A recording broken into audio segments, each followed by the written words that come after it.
Today, we're going to walk through a question that looks simple at first glance, but hang on, because this one catches a lot of people off guard during the exam. Before we dive into the explanation, let's look into the question itself and walk through the options just like we would on the real test.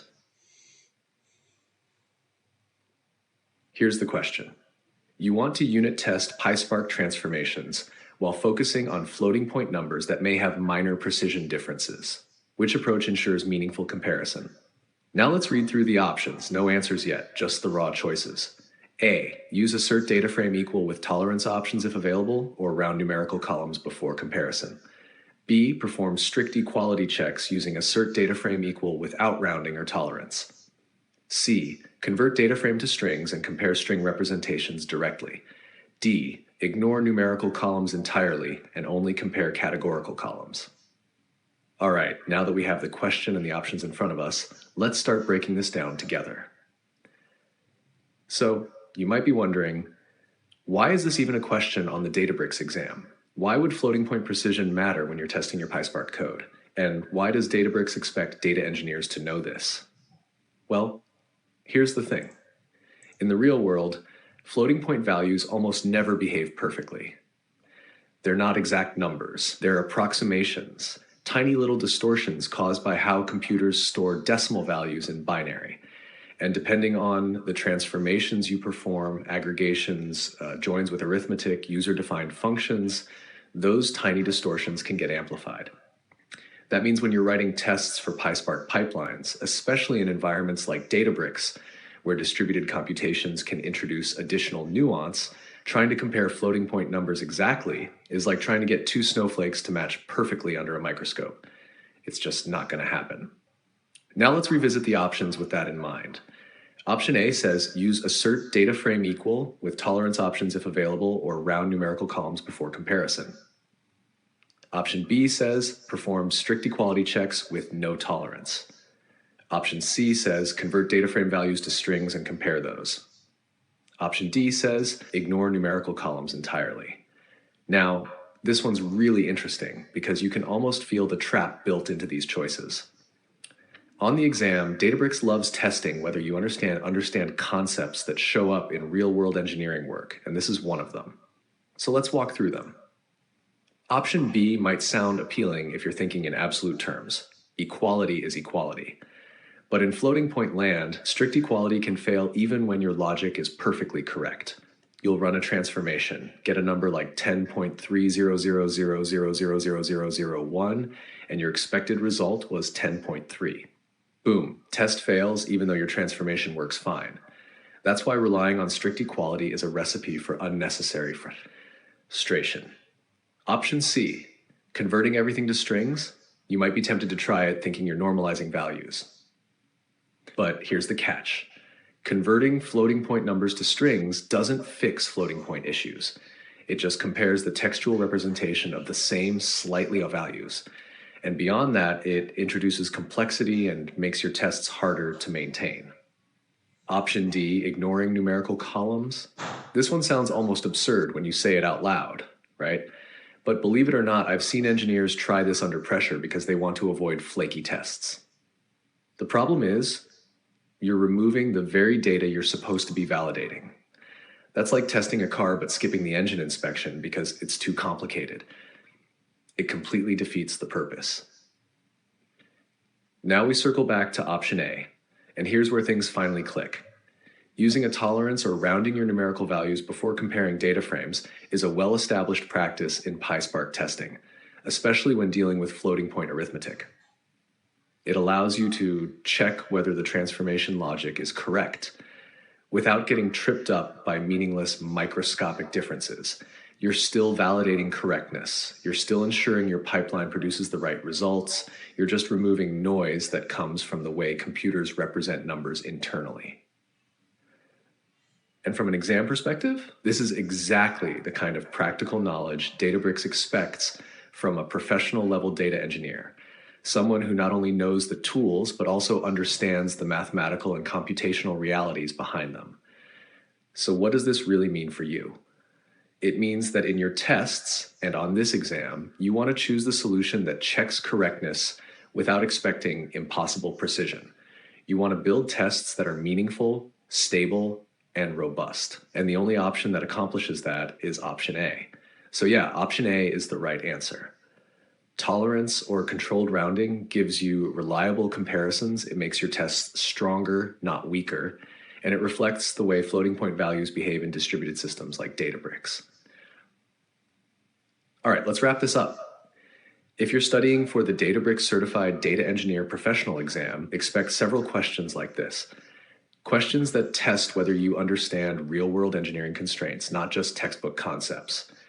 And when it comes to floats, remember, perfection is the enemy of correctness. What matters is meaningful equality, not exact binary representation. Here's the next question. You are designing a Databricks ETL pipeline to process change data from a MySQL customers table stored in cloud object storage. You intend to use Lakeflow declarative pipelines with the AutoCDC API to apply changes to a target table while handling out-of-order events. Which of the following considerations are essential for ensuring correct SCD Type 2 processing in this scenario? Now let's walk through the 4 options. Again, no answers yet, just the raw choices so we can think through each one together. A. Ensure that the source data includes a monotonically increasing column for sequencing and configure the start at and end at columns in the target table to propagate sequence values correctly. B. Sequence the updates manually using a merge into statement and sort the source data externally before ingestion to prevent out-of-order records. C. Use AutoCDC from Snapshot with a periodic ingestion schedule to track all historical changes and ensure that null values in the sequencing columns are allowed for flexibility. D. Configure the AutoCDC API to ignore the sequencing column for SCD Type 2 tables, since Lakeflow declarative pipelines automatically deduplicates records and handles out-of-order events internally. All right, now that the question and all options are clear in your mind, let's break this down together. This one's really interesting because it blends 3 different concepts: SCD Type 2 behavior, Lakeflow's declarative pipeline model, and the AutoCDC API. And if you've been studying for the Databricks Data Engineer Professional exam, you know that CDC and Lakehouse environments isn't just about applying changes. It's about applying them in the right order. You might be wondering why Databricks even cares about out-of-order events here. Why bring sequencing into the conversation? Why emphasize SCD Type 2 specifically? Well, here's something a lot of engineers learn the hard way. When you deal with CDC data, especially from databases like MySQL, you don't always get events in the correct order. Network latency, batch boundaries, replication delays, storage ingestion, any of these can cause late arriving or out of order rows. And with SCD Type 2 tables, ordering is everything. If you apply updates out of sequence, you end up corrupting your historical records. Preceding rows get the wrong end timestamps, future rows get inserted out of chronological order, and before you know it, your dimension table becomes unreliable. So the exam wants to test whether you understand how Lakeflow handles this. Lakeflow declarative pipelines combined with AutoCDC are powerful, but they're not magical. They follow the rules you give them, and one of those rules is the sequencing of events. Let's walk through the options now. Option B talks about doing sequencing manually with merge into. But remember, Lakeflow is designed to replace manual merge logic. If you're still writing manual merges, you're not using AutoCDC the way Databricks intends. And merge alone won't fix out-of-order events because it doesn't intrinsically know which update should come first when timestamps are jumbled.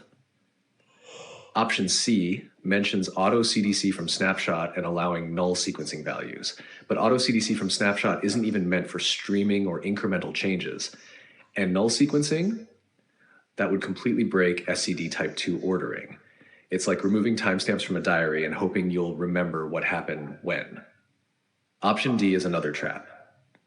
Ignoring the sequencing column sounds convenient, but that's exactly how you end up with SCD Type 2 tables that don't reflect reality. Lakeflow won't magically deduplicate and reorder events unless you give it a numerical way to determine what came first. Which brings us to option A. And this is where everything lines up. For correct SCD Type 2 processing with AutoCDC, you absolutely need a monotonically increasing sequencing column in your source. This could be something like an auto-incrementing primary key, a bin log position, or a CDC event timestamp. something that always moves forward and helps Lakeflow determine which record should open or close the validity windows. Lakeflow uses this sequencing column to populate the internal metadata fields like start at a and at. These fields control the lifespan of each version of a record. If the sequencing is wrong or missing, your SCD Type 2 history falls apart. So what does this really mean for you? It means that when you're building pipelines with AutoCDC, you can't just point the pipeline at your data and expect everything to just work. You need to make sure your source is emitting changes in a form that supports correct ordering. And for SCD Type 2, that ordering is non-negotiable. The sequencing column is the backbone, and that's why option A is the correct answer. Let's wrap this up with a quick takeaway.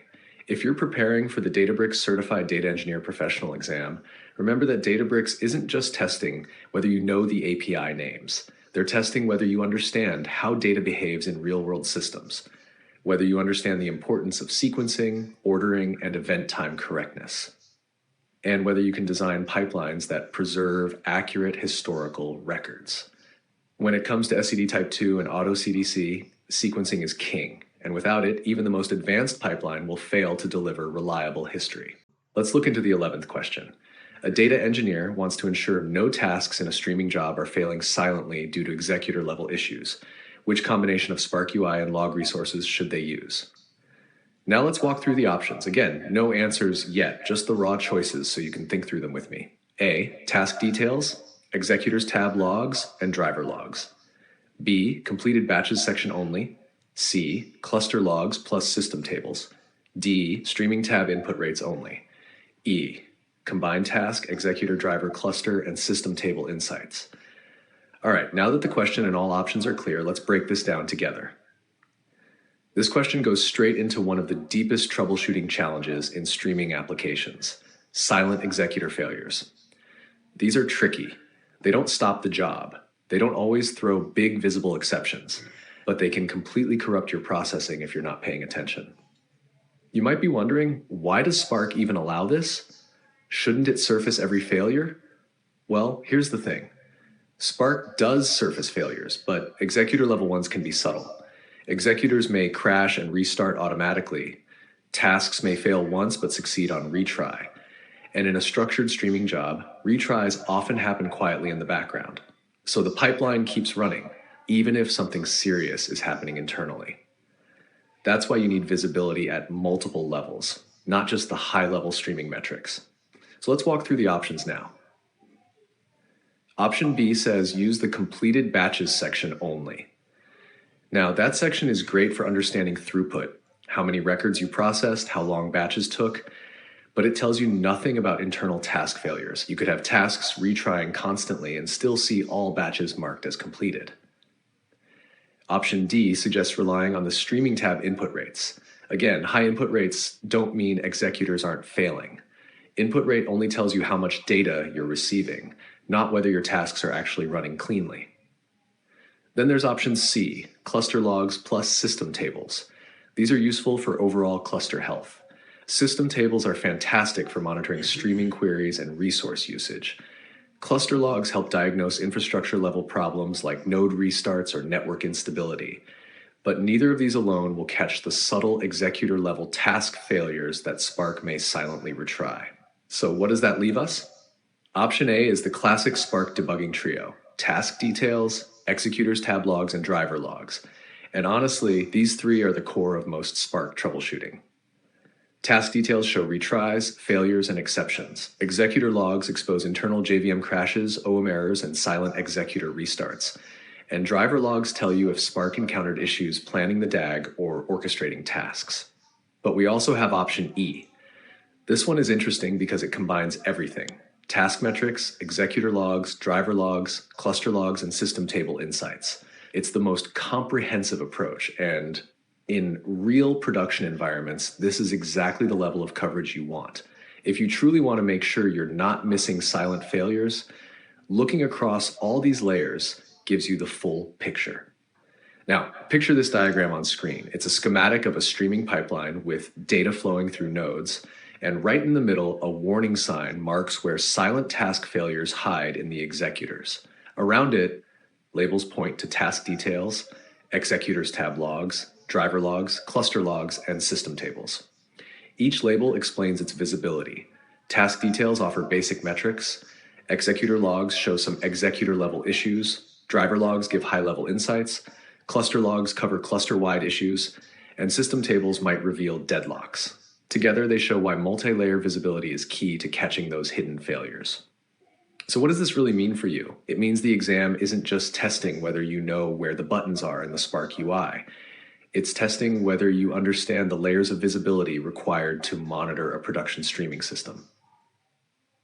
Spark failures don't always appear where you think they will. Executor-level issues are often hidden, and the only way to surface them is by checking multiple places. Hang on, because this part is super important.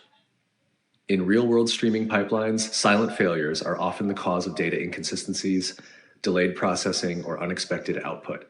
And the engineers who know how to navigate the task details page, dig into executor logs, read driver logs, and cross-reference cluster activity, those are the ones who keep systems healthy. Let's wrap this up with a quick takeaway. If you truly want to ensure no silent executor-level task failures are happening, you need visibility at every layer. Task level, executor level, driver level, cluster level, and system level. And the combinations that give you that visibility are the ones that will carry you through both the exam and real-world production debugging. That's how you stay ahead of silent failures and keep your streaming jobs running reliably.